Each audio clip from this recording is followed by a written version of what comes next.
Oh man, guys, this video is gonna be good. Okay, this video is gonna be awesome. I know, because I wrote it and I'm in it, which means it'll probably be okay. Now I'm gonna pull an Eminem right quick and apologize for that last pop culture video I did. It just wasn't like inspired and it wasn't as good as it could have been, and I apologize. You shouldn't even watch that video, okay? Click this annotation if you want to. Anyway, let's get started.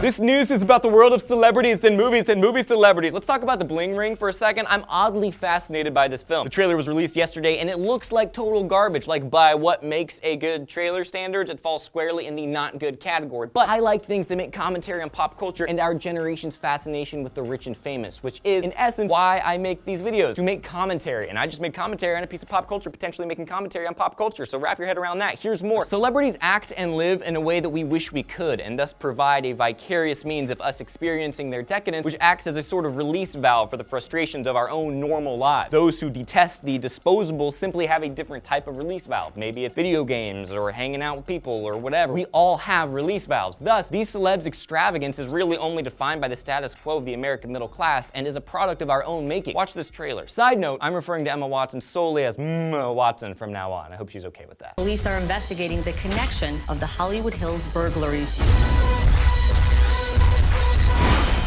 Can't take her dog. But he likes me. If I'm interested in seeing this film, don't necessarily know that it's going to be good. Ben Affleck has decided to live on $1.50 a day for a week as part of a poverty awareness campaign. He, along with Hunter Biden and Josh Groban and some other people, will try to keep all of their food and drink under $1.50 a day. The purpose is, quote, to give a glimpse into the lives of 1.4 billion people who have no choice but to live below the line every day and who have to make that $1.50 cover a lot more than food. This is stupid, they're filthy rich. Why don't they just give all their money to the poor, you might ask? Well, since we're taking the non-superficial route down the mountain of glitz and glam, allow me to postulate a little something something. In the realm of charity and poverty and slavery and tragedy and world crises, epidemics, genocides, etc., etc., etc., there's an insulation that happens, not just by the super rich, like we like to think, but also by the American middle class, by the world middle class, by you, by me, by politicians and religions. We all choose not to experience the very real pain in the world. This lack of experience and this insulation keeps us from confronting the uncomfortable reality that we are indirectly contributing to the bad in the world by choosing not to do anything. Only when one is confronted with the bad and jarred by it can actual change happen. So, in conclusion, kudos to Mr. Affleck and the other celebrities for trying to connect with an impoverished group of people. Hopefully it leads to real change. Also, I'm only referring to Ben Affleck as Affleck from now on. Finally, now that we've covered the middle classes focusing on the world of entertainment as a means of escape, as well as the inherent desire in all of us to sink into our own existences, opinions, and identities as a means of escaping the terrible realities that perforate this world, let's move on to some lighter fare. Zach Braff is funding a film using Kickstarter. The film, which was not able to be funded through traditional means due to stipulations put in place by potential financiers, is titled Wish I Was Here. So, what does all of this mean? It means that amidst the disposable celeb obsession that we have in this world, and specifically in this country, and amidst the Kardashians and the Biebers and the Lohans, there is a very real shift happening in the world of entertainment. This shift means that anybody, you or me or Len behind the camera who's making his dream happen, anyone can take part in this realm that was until very recently closed off to those without huge bankrolls. The gatekeepers of entertainment are becoming you and me. Zach Braff saying that the system is broken and going through Kickstarter along with the Veronica Mars project and the entire world of new media as a whole is ushering in a new era of entertainment that will eventually blur the lines between the ultra-rich celebs we love to hate and the fans that we kind of are. They are merging in a very weird, very awesome way, a way that hopefully produces some amazing content. Side note, I'm only referring to Zach Braff as JD forever and ever for obvious reasons. Tell me what role you think the world of entertainment, movies and television and YouTube and all of this stuff plays in your life on a daily,